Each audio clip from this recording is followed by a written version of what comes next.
बिस्मिल्लाहिर्रहमानिर्रहीम। JRY news में खुशामदीद और JRY न्यूज़ के साथ मैं हूं इमाम फातिमा। बढ़ते हैं आज की अहम खबरों की तरफ। खबर शामिल करते हैं सियालकोट से। JRY न्यूज़ के divisional bureau chief Gujranwala Syed Ansar Abbas Shah की रिपोर्ट के मुताबिक सियालकोट पुलिस की कामयाब कार्रवाई। 1 करोड़ तवान के लिए अगवा किया जाने वाला मुगवी बाहिफाजत बाजियाब, 6 मुलजिमान गिरफ्तार।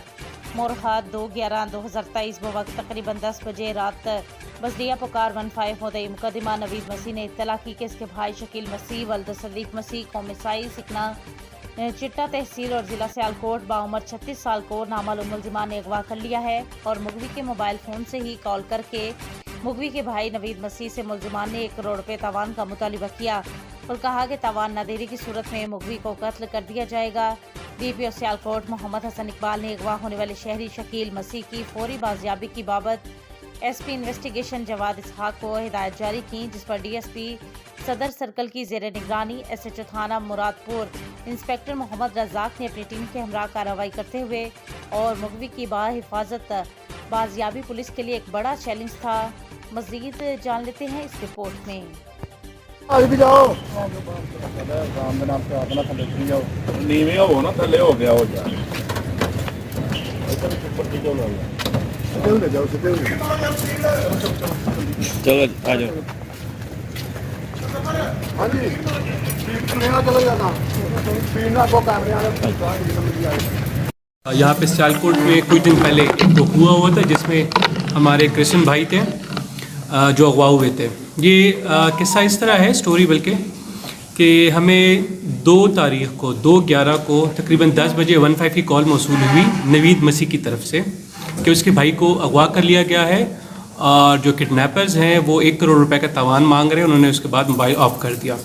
तो जैसे हमें 15 की कॉल मौसूल हुई SHO साहब, DSP साहब और मैं ख़ुद भी मौके पे पहुंच गया। हमने उसके बाद क्या कहते हैं मौके पे पहुंच गया, हमने अपनी कार्रवाई शुरू कर दी। FIR हमने दर्ज कर दी। FIR दर्ज करते ही हमने CCTV फुटेज लेना शुरू कर दी। हमने जितने भी हमारे साथ इलेक्ट्रॉनिक्स और जितने भी हमारे साथ तरीके थे इसको ट्रेस करने के लिए वो हमने शुरू कर दिए सारे। और उसके बाद जैसे सारा काम हुआ तो हमने डेटा लोकेशन लेना शुरू कर दी। जितनी भी जदीद टेक्नोलॉजी थी उसकी मदद से हमने नाकाबंदी भी कर दी। तो विदिन अल्लाह की करम से विदिन 33-34 घंटे बाद हमने मगवी को बरामद कर दिया, जिसकी बार बार लोकेशन भी उसी जगह की आ रही थी और आसपास वो घूम रहा था, मतलब वो स्टेटक नहीं था। लेकिन 33-34 घंटे बाद जब इसको रिकवर कर लिया गया तो PS कैंट के इलाके से इसको रिकवर कर लिया गया। जो घर था उसको 1 दिन पहले रेंट पे लिया गया था और जो अगवाकार थे ये हमारे पीछे जो खड़े हैं ये 6 थे, ये भी सारे क्रिश्चियन हैं। इन्होंने बेसिकली कुछ दिन पहले कोशिश भी की थी वारदात करने की इसी दुकान पे। इनका मटेरियल जनरल सप्लायर मटेरियल का बिज़नेस है जो सरिया और रेत सप्लाई करते हैं। तो इनके पास इंफॉर्मेशन थी कि इनके पास पैसा भी है और ये कारोबारी अच्छे कारोबारी हैं।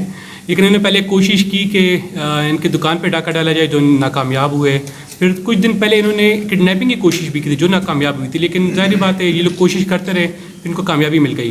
लेकिन इनकी मेहनत से और जदीद टेक्नोलॉजी से उसको खाक में मिला दिया और 33-34 घंटे बाद मगी को भी रिकवर कर लिया और सबको अरेस्ट भी कर लिया। तो ये आपके जो पीछे सारे खड़े हैं ये बेसिकली इसमें इन्वॉल्व थे 6 है, ये भी सारे क्रिश्चियन कम्युनिटी से हैं। अगर इसके बाद किसी भाई का कोई सवाल वगैरह है तो हम लोग यहाँ पे अच्छा सर ये बताइएगा, ये कि गांव के रहने वाले हैं, जाहिर बात है गांव में उठते बैठते थे सब, मतलब ये कारोबारी लोग हैं और इनके पास पैसा भी है, कारोबार भी है। तो वही से इनकी इन्फॉर्मेशन लीक आउट हुई थी। मतलब इसमें कोई बाहर का बंदा इन्वॉल्व नहीं था, ये खुद ही एक दूसरे को जानते थे पहले से।